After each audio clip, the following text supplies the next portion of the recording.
Before I jump into the scripture text this morning, I wanted to let you know that on any given Sunday when we get up here and preach, it's obviously easy to offend people, and sometimes we even intend to do that. Today is not one of those times. It's not a time to offend. However, anytime you preach about suffering and pain and tragedy, it's very easy to offend.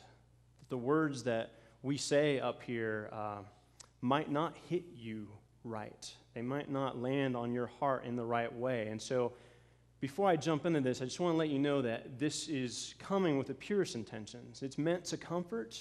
If it does not, I apologize for that, but it is an attempt, my attempt, to do that this morning. Our scripture text comes from Matthew chapter 5, verses 1 through 12.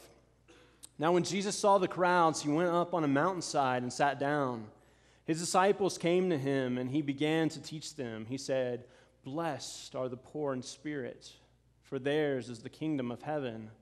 Blessed are those who mourn, for they will be comforted. Blessed are the meek, for they will inherit the earth. Blessed are those who hunger and thirst for righteousness, for they will be filled. Blessed are the merciful, for they will be shown mercy. Blessed are the pure in heart, for they will see God. Blessed are the peacemakers, for they will be called children of God. Blessed are those who are persecuted because of righteousness, for theirs is the kingdom of heaven.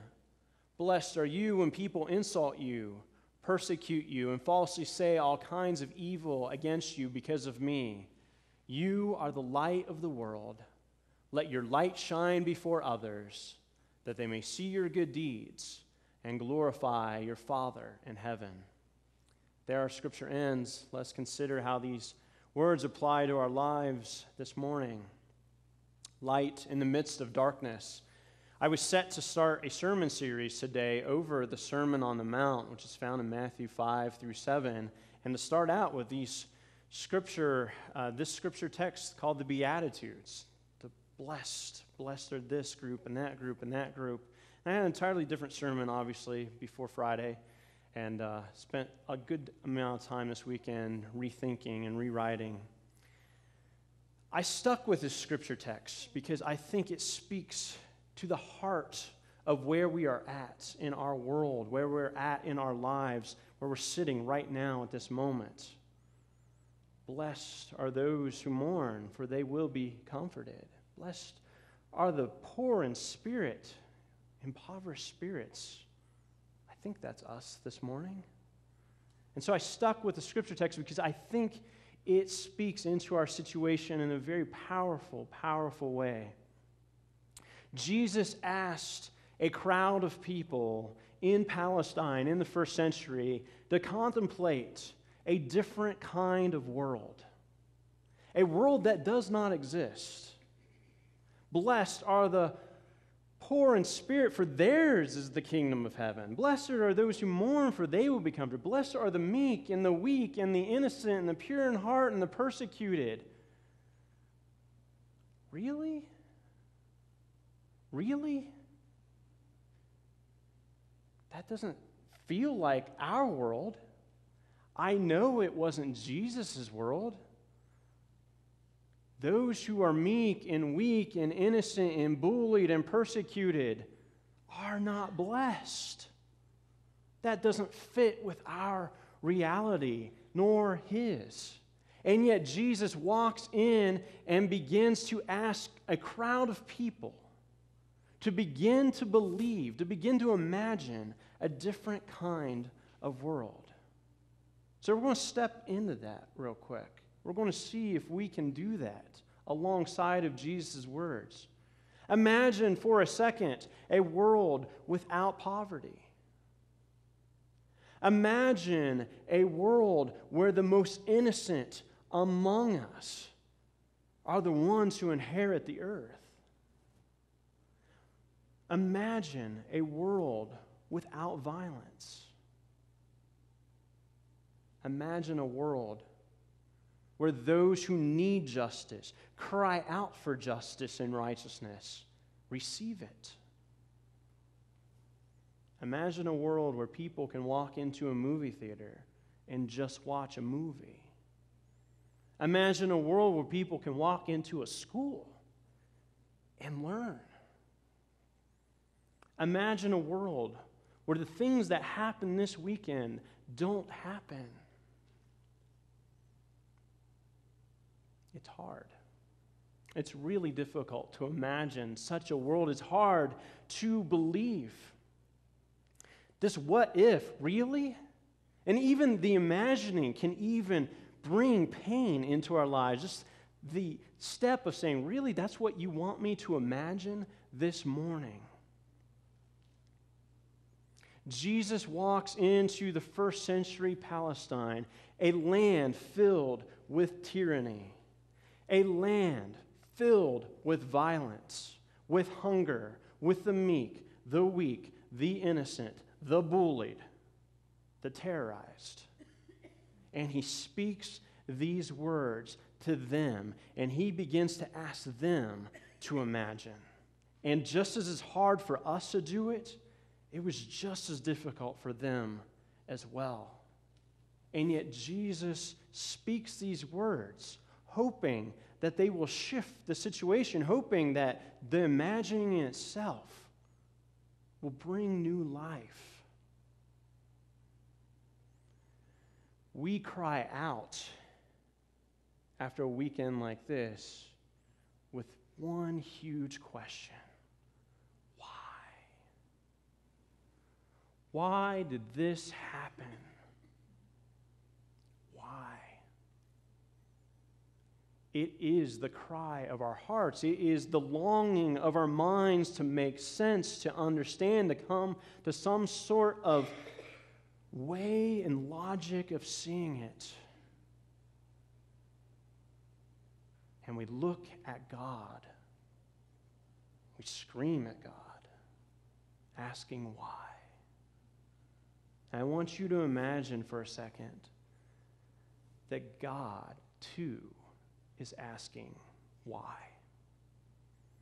That it's not just us who questions. That God, in God's infinite grace and mercy, also looks down in the middle of Friday morning while it's still dark, looked down on this earth and cried out, why? Why did this have to happen? Why? That God is in our midst, sitting next to us, there with the victims at their side, aching, shaking, rocking back and forth with them, asking that same question alongside of everyone who has been affected by tragedy. That God is not only beside them, but He is also all around the world, next to all who are in the midst of tragedy, all who are in the midst of poverty, all in the midst of weakness, any who are being bullied, any who are being persecuted. That God is there beside them, comforting, but also in the middle of the pain with them, not just soothing, but also aching deeply inside. The picture on screen is from a statue at a Catholic church right across the street from the Oklahoma City Memorial. I remember my first time going to the Oklahoma City Memorial. It's about 8 or 9 years ago, and the whole place is a super amazing, powerful experience to take in. And this statue always is like burned into my mind, and it changed my entire view of God. Because up to that point, I'd always imagined God as strong and powerful, without tears, without emotion. And it was in this moment, looking at the statue, that I realized God mourns alongside of us. That God screams out, why, alongside of us. That God looks at a creation that God gave free will to. And that free will can be brilliant at times, brings about so much beauty and so much goodness into our world. But the flip side is tragedy and tyranny. And God looks down and looks next to God's self and says, why? Why did this have to happen? The core of our faith, though, is that why. See, why is intense. It's deep in our soul, and as it wells up within us, it reminds us that life longs to come out. The question of why is the first step of looking at death, looking at hate, looking at violence, and saying, you will not win the day. The question of why is the question that life itself stares at death in the face and says, you will not win today. When we ask why, when God asks why, when life itself asks why, it is us standing together, all of us, God and us, in solidarity saying, life will conquer death. See, we live in a world where death, it comes in all sorts of different ways. And the blows of death, the stings of death, are often unimaginable. We don't quite know what to do with them. I want you to think about movies for a second with me. I've been thinking a lot about movies because of this weekend. But in every movie about good versus evil, especially about movies with heroes or superheroes in it, there's a moment where the villain seems to have conquered everything, seems to have broken the hero down, destroyed the superhero. The superhero is laying on the ground. And there's that moment in the movie where a hand moves, an eye opens, and the hero stands up. And there's a new intensity in the hero's eyes as that hero stares at the villain, stares at hate, and refuses to stay down on the ground. Refuses. And that's where we are when we ask why. That why gets us up off the ground. It makes us look at death, look at darkness, look at the hate and say, no, not today. You will not win. Life is going to continue. And we saw that immediately. As soon as the bullets flew, life began to jump in. People, random strangers out of a movie theater, begin to care for one another. Emergency workers jump in on scene immediately and begin to have care and compassion. Police officers throw themselves in the harm's way, not knowing what exactly is going on. Medical workers jump in with healing, a healing touch. Friends and family and complete strangers rally together to say, no matter what you throw at us, death, we will still continue to march to the grace of life. That compassion will continue to come out of us no matter what kind of crazy stuff that chaos throws at us. Death will not, cannot win. We invited the light of Christ to come into our midst this morning, knowing that even that one small flicker of a flame, that darkness cannot snuff it out. At the core of our faith is this idea of resurrection. That although death seems to win on a certain day, that the grave seems to be the end of the story, that Sunday comes around, that resurrection is in our midst, and it's in us as we choose to act, as we choose to come alongside, as we refuse to not ask the questions. We have to ask why, because it is part of our resurrection story. There has to be life somehow fighting hate and evil in the world. This is also a picture from Oklahoma City, and it's the tree of life. This tree survived a bomb blast, and it has become an eternal symbol for us that life itself is deeply, deeply rooted.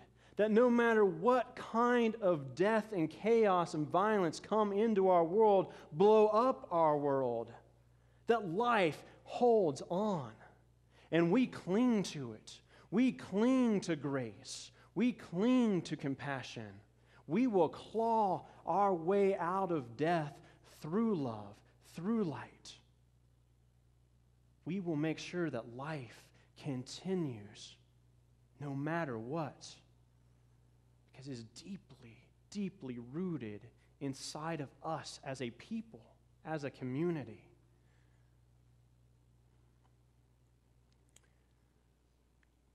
Jesus' scripture here in the Beatitudes ends with this idea that we are salt and light, that you and me, as we go about our lives, we are the light of the world. Light as we act in mercy. Light as we refuse to back down to death. Light as we cling to love and resurrection.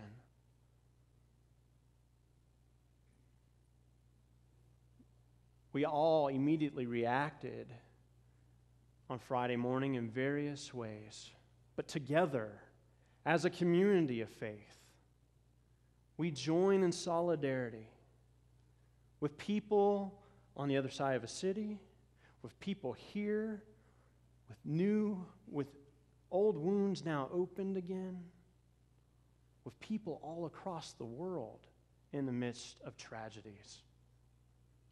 And we are the light of the world as we join together, as we refuse to back down to death.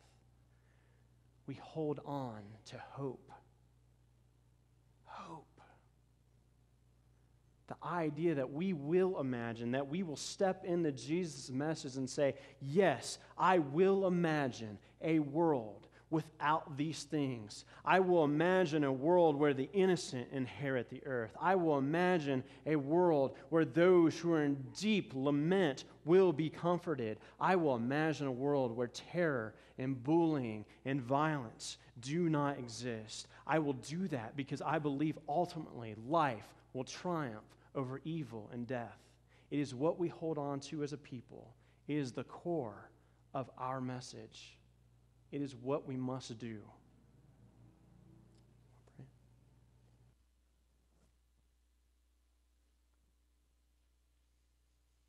I invite you to pray with me.